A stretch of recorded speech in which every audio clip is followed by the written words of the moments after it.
And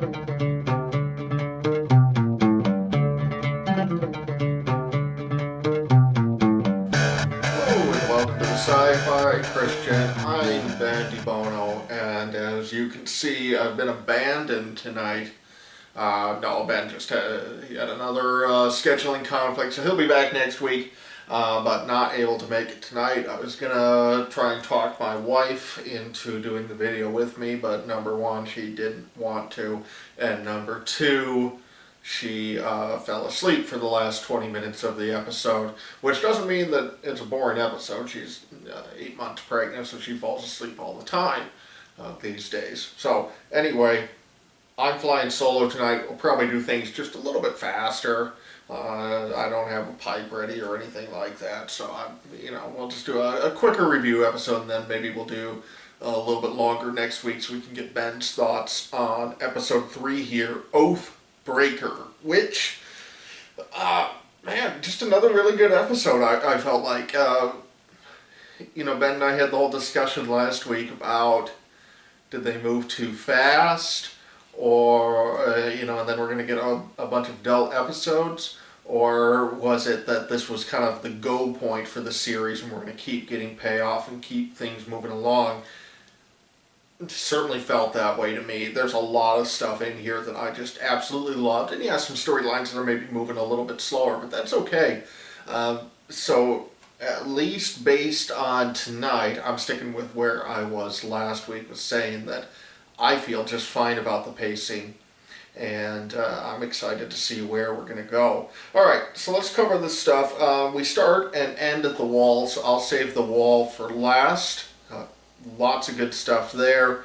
Maybe just to hit on a couple of the quick things. We see Dany get to Vase Dothrak, I think is the name of that city, and the Dash Kalin, who are the widows of the various Khals, like Khal Drogo, who have gone out in battle, and a blaze of glory, or in Khal Drogo's fate, not such a blaze of glory, but are dead on the same. I was a little surprised that when Dany got there, I thought it was a for sure thing that the Khaleesi's would wind up, just be automatically accepted there, but it sounds like it's kind of an uncertain fate. The kind of head honcho lady there said that the different Khals, when they meet in their little gathering, are going to have to decide what to do with her. So I don't know if that's different from the books, or if that's something that hasn't come in the books or something I missed, but I thought it was just going to be like, the Khalasar kind of gets there, drops her off, and then they continue on their merry way. That's how it sounded in the books, as far as I can remember, way back in book 1 after Khal Drogo died, that Khal Drogo's Blood Riders wanted to take Dany there, and then that was going to be the last thing they did. They're going to kind of drop her off and then go on. So I don't know if it's a different thing because Dany then went out and kind of did her own thing, if that makes her uncertain, or if there's a longer process. This is the first we're hearing about it for the Dash Kalin, and getting admitted into them. So her fate seems uncertain. I mean, I think all of us kind of assume, because it would be a really disappointing end to her series if it doesn't go this way, that she's not going to wind up there permanently. So we'll see. Nice to see a little bit of progression. I mean, obviously not too much. It's kind of same thing in Meereen. That storyline's going at a little bit slower pace than some of these others. I actually felt, if there's one thing that didn't work for me, I was surprised, because I love Peter Dinklage, of course, who doesn't, but the humor scene between him and Missandei and Grey Worm just kind of fell flat for me. It wasn't terrible, but I didn't find it particularly funny. And Varys does his thing, so we'll see where that goes in terms of them dealing with the slave drivers in Astapor and Yunkai and all those guys who are apparently funding the Sons of the Harpy. No big surprise there. We knew for quite a while that they were upset with Dany, so I don't think that was particularly shocking. Let's do Sam and Gilly. And maybe we'll kind of ramp up. I mean, my favorite thing in this episode was Bran. Maybe we'll do Jon second to last, because I want to end with Bran, because that was just awesome. Alright, so Sam and Gilly, they're on the boat. Sam wants to drop her off at his parents' house, castle, whatever. He's getting sick. nothing too exciting. I guess it's good to see them again. You know, we're 3 episodes in, so yeah, it was time for us to kind of see what was going on with Sam and Gilly, and they're just going on their merry way.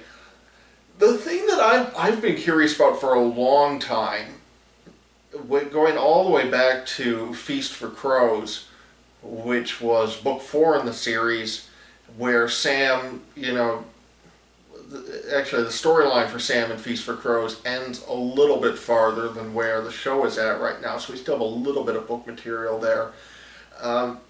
But you know, Jon sends him off to go become a maester at the Citadel, which is a multi-year process. And that made sense in Martin's original plan for the series, because originally there was going to be a leap forward in time between books 3 and 4, like a 5 or 6 year leap or something like that. And so presumably what would have happened is Sam goes and gets his training at the Citadel, and then we catch up with him and all the other characters several years later. You know, it makes sense that Jon is Lord Commander at that point, and you know, you can kind of imagine how the stories would go.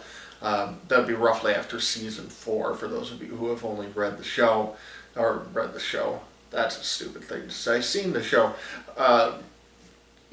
And so Martin eventually scrapped that for various reasons. It's part of why book 4 took so long to come out. No idea why book 6 is taking so long to come out, but it is. But he kept in the storyline of Sam going and becoming a maester, but presumably, I can't imagine that the chronology of the show has more than a few years left in it, meaning that the storyline, I can't imagine how long it's been going on, like, few years at this point, relatively speaking? I don't know. Somebody else online, I'm sure, has figured that out, but I can't imagine that there's enough time for Sam to go to the Citadel and get trained before shit hits the fan, and Jon's going to need him up north. So I'm curious what George is going to do in the books and what's going to happen with his storyline there, but I guess we will see. Alright, we got confirmation in Qyburn's storyline. It was kind of fun to see the little birds. I mean, everybody kind of has always assumed that Vari's little birds were children. We got confirmation of that. We also got confirmation of, I don't even know if you could call it a mystery, but the fact that Sir Robert Strong is in fact resurrected Gregor Clegane. As I was thinking about it, I don't know if they've ever referred to him in the show as Sir Robert Strong. That's how he was referred to in the books.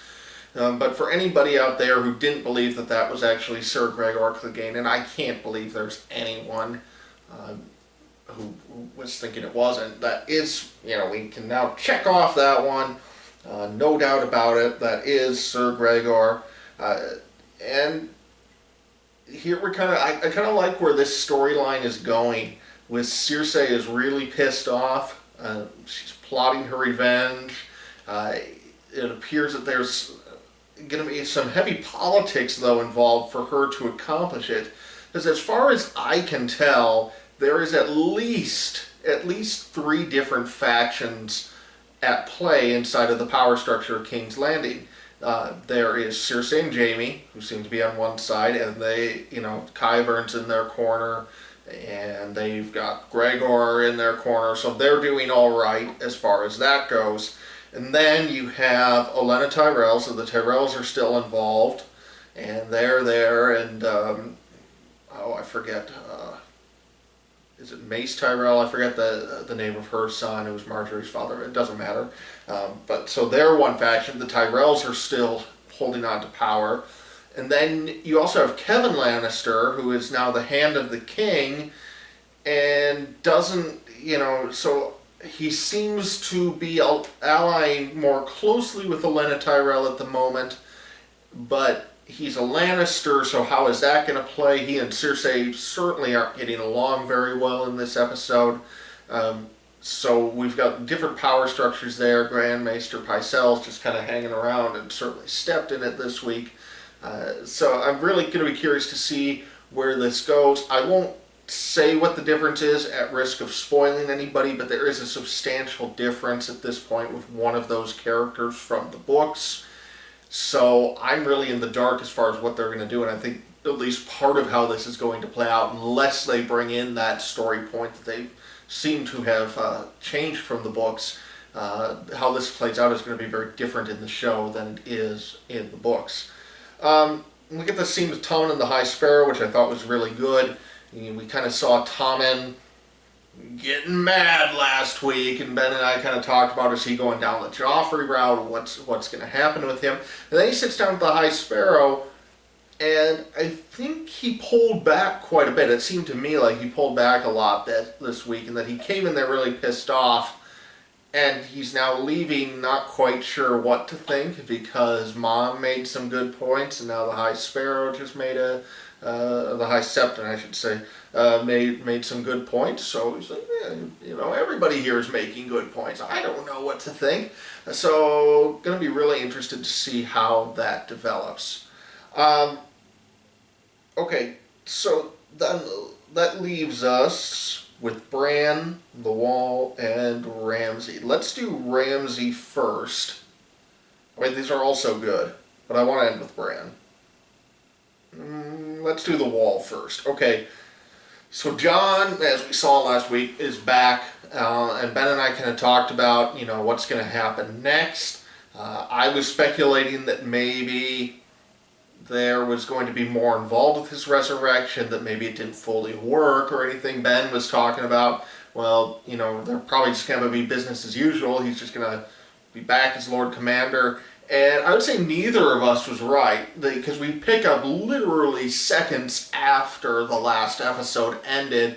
Davos is in the room with him, and Jon is appropriately freaked out.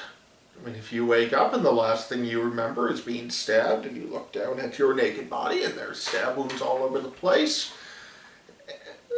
probably reason to be concerned. I'm glad they didn't kind of beat around the bush with, wasn't I just asleep? No, he knows he's dead. Everybody knows he's dead. Very obvious to everyone what happened. People are kind of weirded out by it and everything. But yeah, so Jon is back. And it's not quite clear yet from this episode how he has changed exactly, but it's very clear that he has changed. This is not going to be business as usual. It looked like maybe they were going down that road, and he kind of starts to come back as Lord Commander, and then we get the great scene at the end after those executions. So Alistair Thorne dead, Oliver dead, two more semi-main characters out of the show.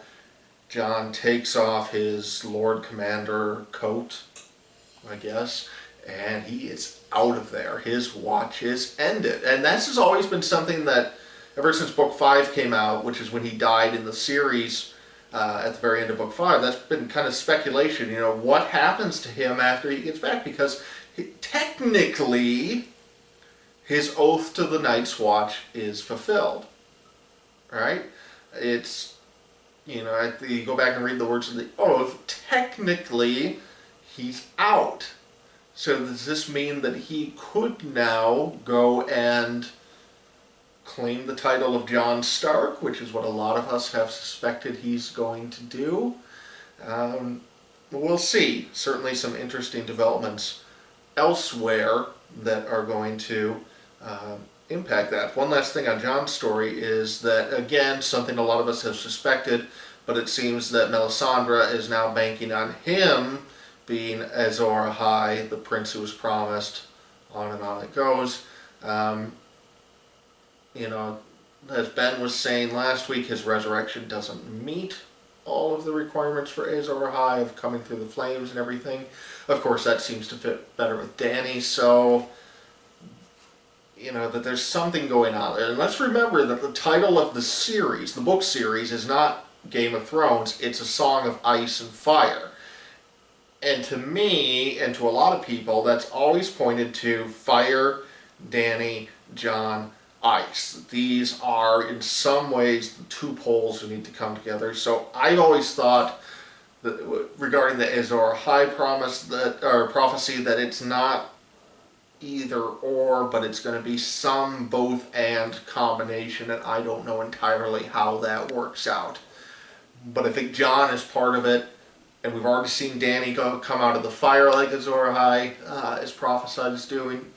So I think that's where we're going with that. Alright, Ramsay. I love the scene with, I don't know which Umber it was, but Lord Umber who was there.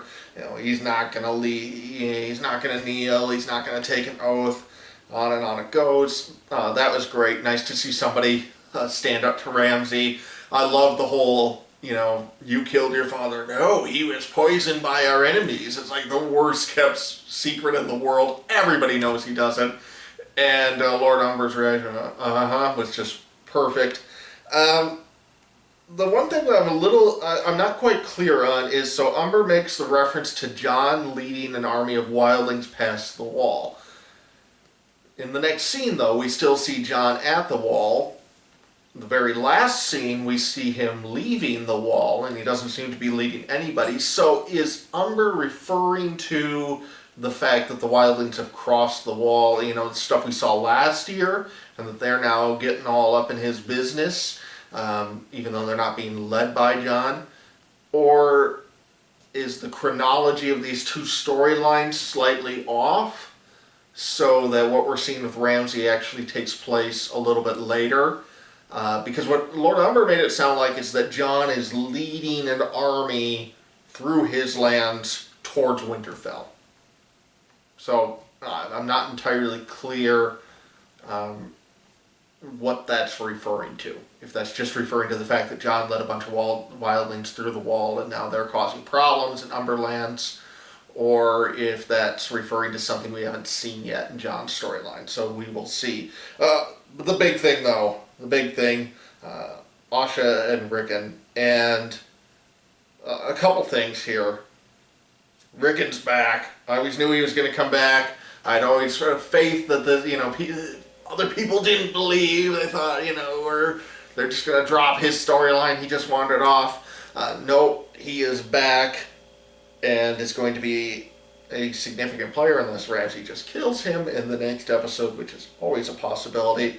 Second thing, when Umber brings in and he says, I have a woman for you, or whatever, it's like, oh crap, don't let it be Sansa, because it's just, like, it's just, I want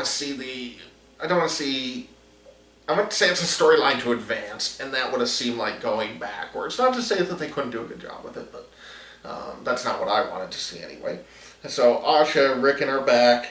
We have what appears to be the head of Rickon's direwolf. I say appears to be only because, number one, I haven't gone back and reminded myself of what Rickon's direwolf looked like and compared the two. I'm sure somebody is busy doing that on the internet as we speak. And second, we didn't see how it arrived in that condition. If that is Rickon's direwolf, let's just remember that the Stark children do not do well when their direwolves are killed. In fact, in Jon's case, he didn't do well while his direwolf was alive, but now he's back from the dead. But other examples, Sansa, Lady gets killed, and then she goes down Nutso land with everything with the Lannisters. Robb, Greywind, no, Rob's not. Rob's direwolf is Summer. So Summer is killed, and now then Robb gets killed. At the same time, Arya doesn't kill Nymeria, but she drives her away, and then Arya kind of goes on her wanderings and seems to be departing from her Stark heritage more and more and more. Oh, I forgot to talk about Arya. Okay, we'll get back to her before we hit Bran. And now we have Rickon, whose direwolf is seemingly killed, and if that's the case, based on the pattern, things are not looking well for the young lad. So I'm just excited that he's back. I really hope they don't just have him be killed in the next episode. I was a little surprised that Ramsay didn't just kill him right then and there. I mean, narratively, that would have been really disappointing, but I'm trying to wonder what Ramsay's motivation would be. The only thing I could think of is that Umber just warned him, here comes Jon Snow, and maybe this is a bargaining chip, and so you kill Rickon, you don't have that bargaining chip. That's the only thing I can think of. Other than that, I can't imagine why Rickon's alive right now. Hopefully he stays that way, because I'm excited to see them do something with that character. He's the Stark child we know the least about. in part because he's so young, considerably younger in the books. And we'll just see where he goes from here. I think, though, that he will be the eventual Lord Stark of Winterfell. All right, Arya quick, and then we'll wrap up with Bran. So, essentially, Arya just needed a montage in the great tradition of South Park. So she got that. She's all trained. She gets her sight back. She survives the poison. And this is good. I'm glad they're wrapping up that part of Arya's storyline because I'm excited to now see where does she go from here. You know, I didn't feel like they dragged it out too much, but I felt like it was time to wrap it up, and they did. And now I'm excited to see what's next for Arya. All right, Bran, and I'm not going to spoil everything here because they didn't reveal everything about who or what is in the tower. But this is awesome. And if you don't know why, it's probably because you haven't read the theories surrounding this tower. I'm going to be a little vague because I don't want to spoil anybody. But for those of us who have, we all but got confirmation of a major, major, major theory tonight. And I can only imagine that we are one or two Bran scenes away from it being completely confirmed. Definitely seems like we're going down that road, and that's so exciting to me. If you don't understand why I'm excited or don't know what I'm referring to, just hang on. You will, or you can get online and do some theory reading, and you'll be clued in shortly. But for those who don't want to do that, I'll be vague. But even if you weren't excited for that stuff, I mean, wasn't it great just seeing young Ned there? Battling it out with Arthur Dayne, the Sword of the Morning of the King's Guard, and I just loved how they set this up because they just it's not clear at first that we're watching a Bran scene, and so we see this guy there and he's sharpening his sword. You're like, well, who is that? I don't quite recognize that character. And then it's like, oh, he kind of looks like a King's Guard, and then for me it's like, oh, wait, that's a Targaryen symbol on his chest. Oh, that's what we're seeing. So they're guarding whatever this tower is. Now, for those of you who aren't up on your Game of Thrones backstory, there was a few references to like the Trident and Rhaegar and everything. So at this point, this scene takes place after King Robert's rebellion. So Robert Baratheon has rebelled against Mad King Aerys and Rhaegar Targaryen. The Mad King is dead, right? Jaime Lannister, the Kingslayer, killed him.